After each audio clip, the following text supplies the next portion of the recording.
What should we do in this situation? What would be best for the team? What's best for the mission? What's best for our clients? We've got the why communicated and the team understands their roles and responsibilities. What's the next step for helping a new leader or a young leader or someone that's just new to a role build their confidence to make decisions at their level? One is you got to make sure that you're giving them something that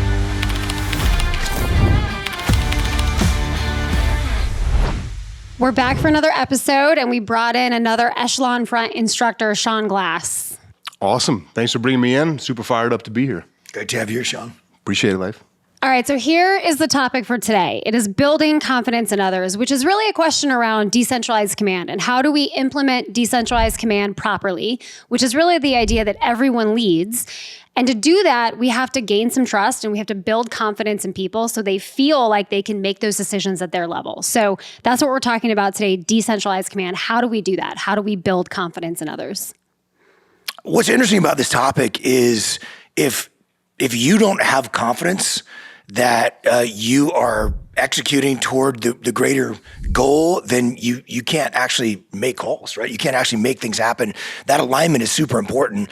And so the keys to decentralized command is explaining not just what to do, but why they're doing it. I think that's a real trap that leaders fall into. We always think that the why is understood, because it's obvious to us if we're in a leadership position. And I remember as a SEAL platoon commander, you probably have very similar experiences, Sean, that like I would be poring over the intel and looking at these combat missions. And so I had all this insider information where I've got guys that are out prepping vehicles and maintaining weapons, and sighting in, prepping demolition charges, doing all the things that we needed them to do. And they don't have any insight into why we're doing what we're doing. And so it's critical that you see the world from their perspective, from the team's perspective, and take time to explain why. Because I think when people understand why, they can have more confidence to execute. And, to take that one step further, when you take that understanding of the why and what the team is trying to achieve, and then everybody understands what their roles and responsibilities are underneath that umbrella of the objective, now you're really giving people the opportunity to fully own inside that. And that's another thing, working with a lot of different businesses that I've seen now as an instructor for Echelon Front, that I would have thought most organizations would have very well-defined roles and responsibilities for the people on their team so that they could fully own and execute, and that's just not the case. And when you don't have those roles and responsibilities, you're creating this environment where a couple of things can happen. One is things fall through the crack, because I think Jamie's responsible for it. Jamie thinks that I'm responsible for it. In reality, it just is not getting addressed. Or another thing that I've seen happen is you're creating this like parallel trains, is what we would call it in the military, where you're going through a clearance operation and you have two groups of individuals moving in the same direction, trying to solve the same problem, but they don't realize that the other group is trying to solve that same problem.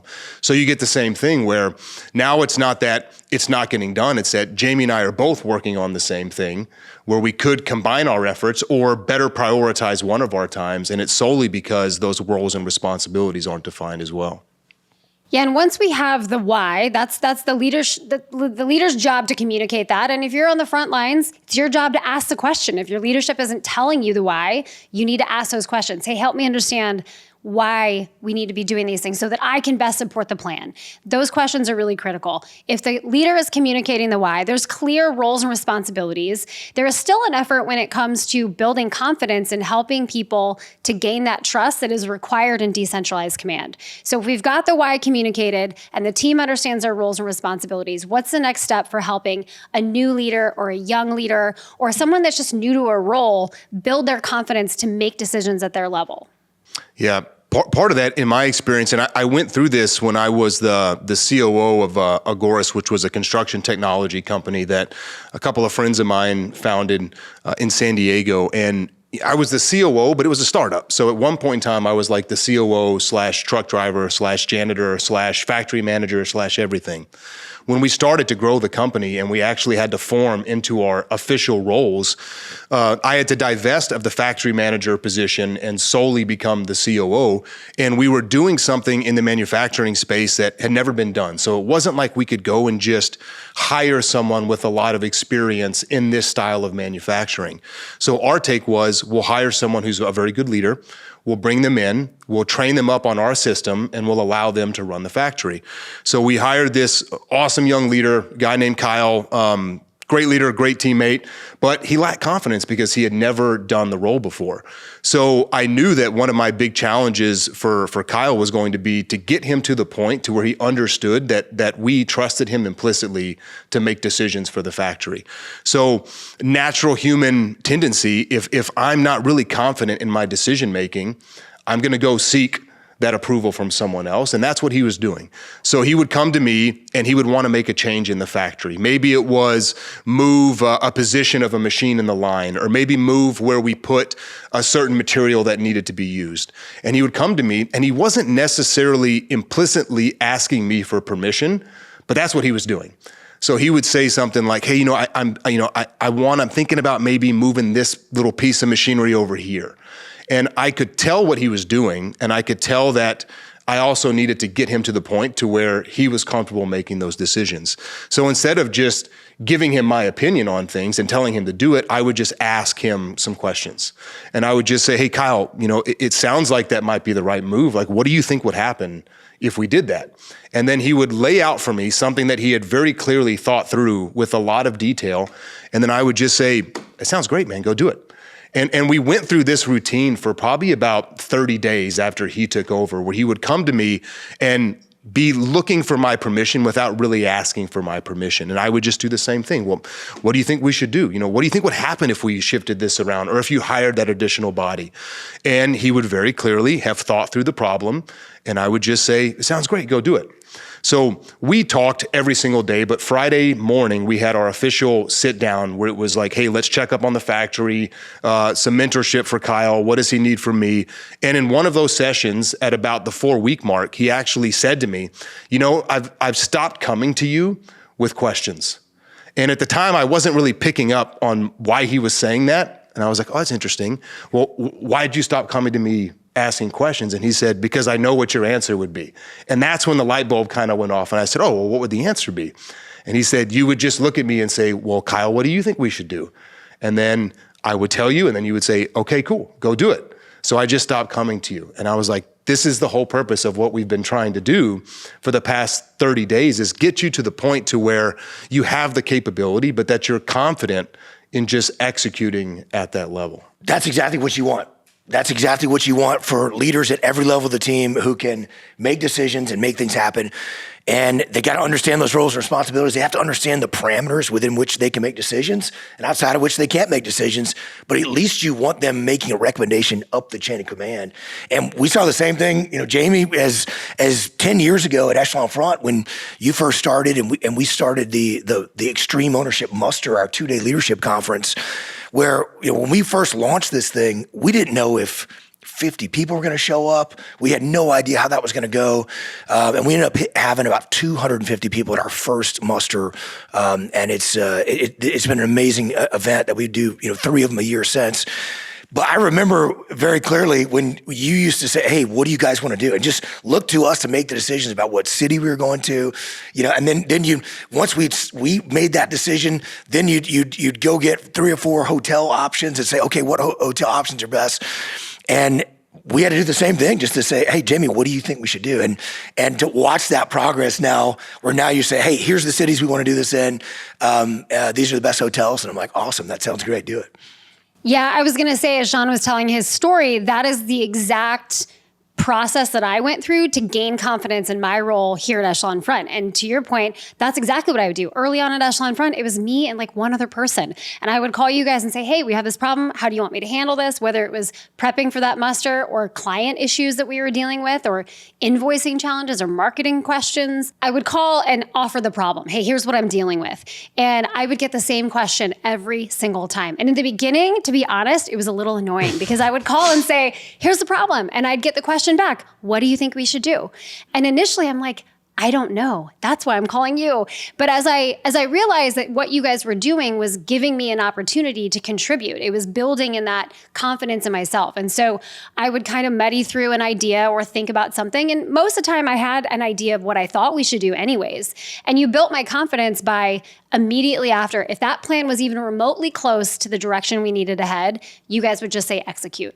And if we needed a little adjustment, you would just ask some earnest questions, to the point that you made earlier, a couple earnest questions, so that ultimately at the end of that conversation, I had ownership over the plan. The solution was my idea, and I could go implement it and feel confident in my ability to go and solve that problem at my level. And over time, what that looked like is, hey, what do you think we should do? To, hey, Jocko, Leif, here's a problem. Here's what I think we should do.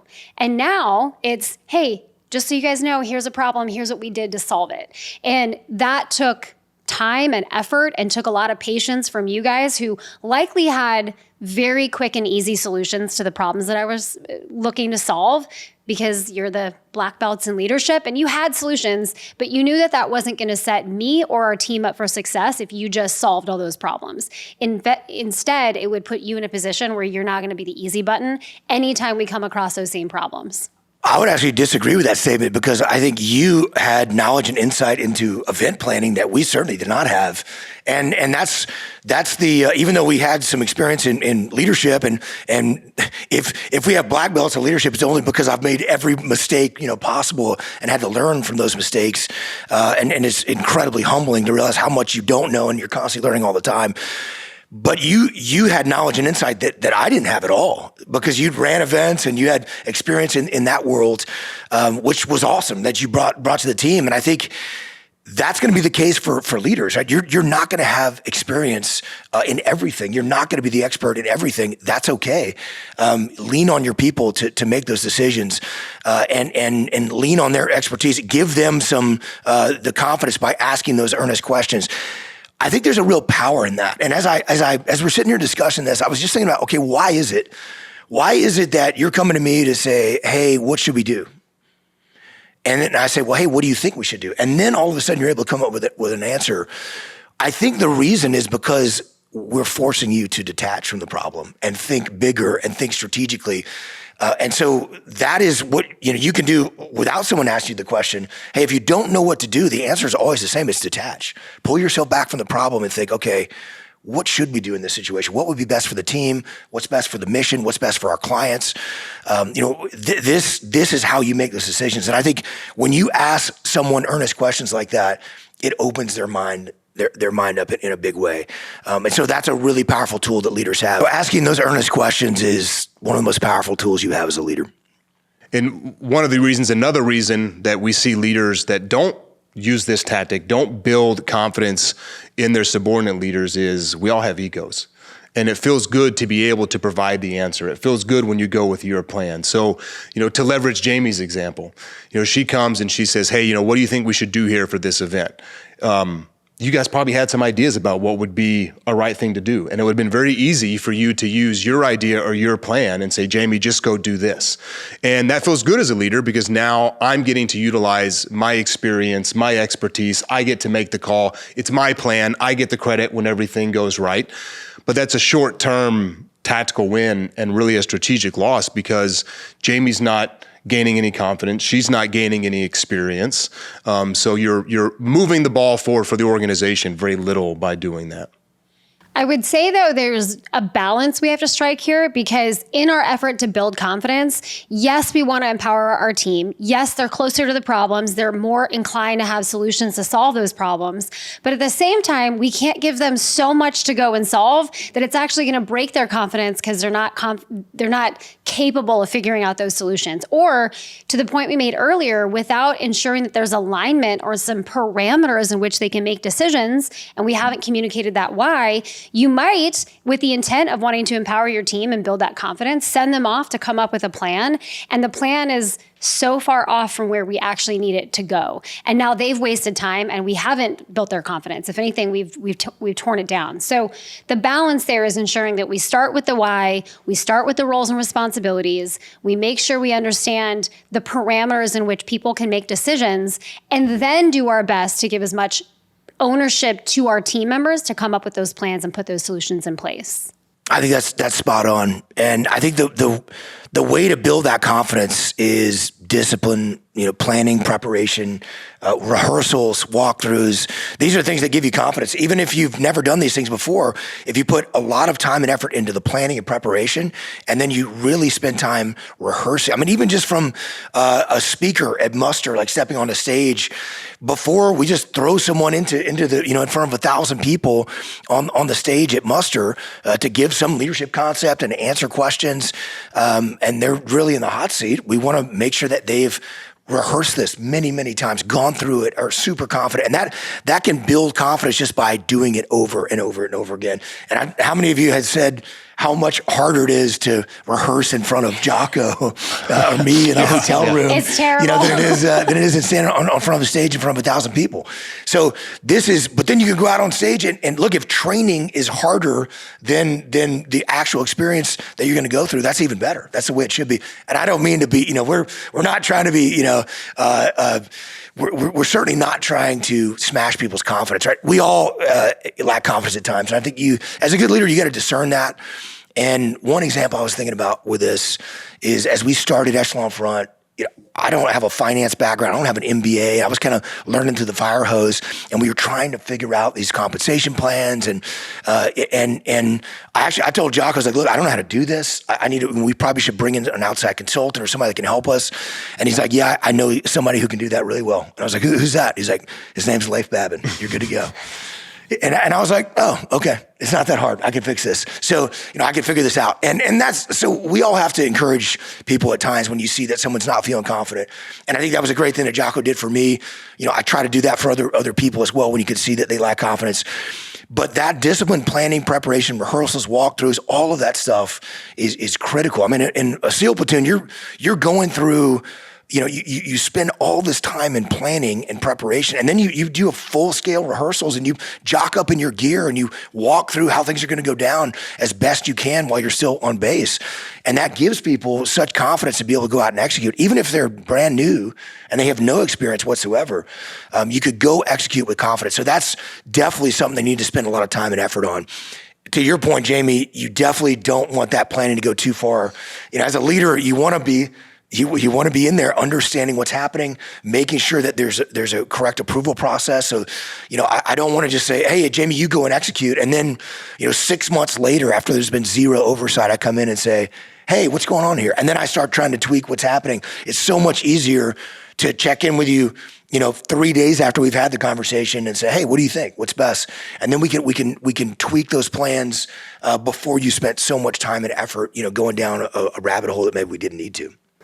100%. And I love, we've been talking a lot about building confidence. We've been talking good examples from military, good examples from business. I think that there's a big way in which we see this at home with our kids. I think that's a big role as a parent to help build in confidence. So maybe we could talk a little bit about that. And maybe, Sean, since you beat us on the kids side as far as number, maybe we could talk a little bit about building confidence at home with our children. Yeah, I mean, the parameters don't really change, and the tools that you want to use for that don't really change. You just have to be very deliberate about trying to build that confidence. And for our family, we live on a farm in Virginia. We have lots of cattle. So there's lots of different opportunities for us to try to build confidence in our kids with different chores, different things that they're responsible for around the farm. So a couple of things that we tried to keep in mind as parents is, one, and we touched on this, don't give them something that they're not capable of doing. I have a big John Deere tractor. It's awesome and green, and I love being in it. But I would never just throw my son the keys to the tractor and say, hey, go drive the tractor around and mow the fields, because he's not going to succeed at that job. As a matter of fact, he's probably going to get injured doing that job. So there's steps that I can take to get him prepared to drive that tractor. So one is, you got to make sure that you're giving them something that they're capable of doing. You've got to give them the why behind it, what the overall objective is. You've got to make sure that they have the right tools for it. So again, if I told them, hey, go mow the pastures, but I didn't give him the tool or implement to go and do that, he's not going to be able to succeed. And then something that we haven't really touched on here that's especially vital for kids is, you've got to be willing to give them to space to actually mess things up. because they're not going to get it right all the time. And I'll give you an example that's funny, but was extremely frustrating to me at the time. So we have a lot of cattle. We move them every day to a little bit more fresh pasture. And how we do that is we have a series of electric fences set up. And then we have this strand, it looks like a big fishing reel, of temporary electric fence. And each day we roll out 2 strands that block the cattle in, and then we move them every day. So it's very simple to unhook and roll this strand in. You just crank it very slowly and it rolls in. So one of the days the boys are out there, hey, they know what to do, go move the cows. And they get a little lazy and they're just cranking this thing too fast and it jumbles everything up and gets it in a big ball. And now, a $300 electric strand reel is completely ruined. Very frustrated at that. Now, a couple of things could have happened. If I would have reacted really emotionally, a lot of yelling and a lot of screaming, hey, how could you let this happen? What's their likelihood that they would want to ever go out there and be a part of moving the cattle again, which can be a really fun experience with your dad or your mom if you're out there. So reacting in those times when they do make a mistake, that can be very frustrating, and just realizing the purpose of this was not actually moving the cattle. The purpose of this whole exercise was getting my kids a little bit more confident in life, because I can go move the cows. It takes me 20 minutes. If I bring my kids with me, sorry kids, I love you, it takes me like 45 minutes to do it. So stepping back and understanding when those mistakes are made, that the purpose of this was not necessarily the mission itself of moving the cows, it was building some confidence in our children. That's a great point, man, because when you're trying to train up a junior person that doesn't have the experience that you have, they're not going to be as good as you are, right? They're not going to be as efficient as you are. That's okay. The efficiency you're working toward is you not having to be there every single time to make all those decisions. And otherwise your team can't grow. You can't execute with decentralized command. As you're saying that, I was thinking about an example with my kids. You have 5. I know I have 3. But I realize I got to give them some chores around the house. I need to empower them to actually do some things. And one of the things I tried was wash the car. I need you to wash the car. But part of understanding your decentralized command, we said you have to explain not just what to do, but why you're doing it. You just talked about purpose, right? It's purpose, goal, and end state, which in the military we call commander's intent. And I realized that they didn't really understand what the end state was, because I said, hey, look, I'll pay you $20. You go out and wash the car. This is awesome. Well, it looks... My kids will get in the back. They ride in the backseat of my car. It looks like you took Cheez-Its and put them in a wood chipper and then just blasted them into the back. I was like, I don't even know how this is possible. It's absolutely crazy. Everything is so disgusting. So their definition of clean and mine are very different, right? So I had to go. I was like, all right, are you ready for inspection? We went through about, I think, 5 rounds of inspection, and they were like I don't want to do this anymore. Yeah. They thought I was being too scrutinizing, and I was like, okay, well, you put in, 45 minutes into a job, and now you're not going to get paid anything because you didn't actually complete the job. But they didn't understand what the end state is, so I had to explain that, no, clean is clean. It's not picking up, a few pieces of trash and then saying, hey, Dad, it's all done. So I think you got to explain to your kids, to your team, the purpose, the goal, the end state that you're trying to achieve. They got to understand what that looks like. And I think when they have a clear understanding of that, everybody's aligned and they're going to be able to execute with more confidence to make it happen. Yeah, absolutely. And I think the lesson in all of this is the value of what happens when we build confidence in other people. We can more properly implement decentralized command, which is ultimately what our culture is then built upon. People at their level solving problems and making things happen. That's what we want. Everyone on our team feeling empowered and confident to lead within their scope of responsibility and make things happen. That is a team that can solve any problem. That's the power of decentralized command. And when you have a team that is executing with decentralized command, that is a team that will run circles around every other team. Because you got leaders at every level that are stepping up to solve problems, that are making calls, and that are moving forward toward the overarching goal. So we like to close these out with an immediate action drill. For this week, I want you to be thinking about and looking for those opportunities to give your team the opportunity to solve these problems. Ask that question, have that in your back pocket, ready to go. What do you think we should do? And then let them decide. If it's even close to the direction we need to be going, let them run with it. after you've explained the why. And if their plan is not close to what you think would be successful, you can ask some questions so that they can make some changes to the plan, and then they can go and execute with confidence. And if you do that, you're going to have a team that can lead and win. Find us on YouTube or wherever you like to listen to podcasts, and do all the things you're supposed to do. Like, subscribe, share, leave us a review, but most importantly, send us the leadership challenges that you're facing right now so we can target our next episodes to helping you understand how to apply the principles of extreme ownership to solving those challenges. Check out our free resources at echelonfront.com, or you can take the next step and join the Extreme Ownership Academy, our online training platform, where we go deeper on these principles and teach you how to apply them in your business and in your life.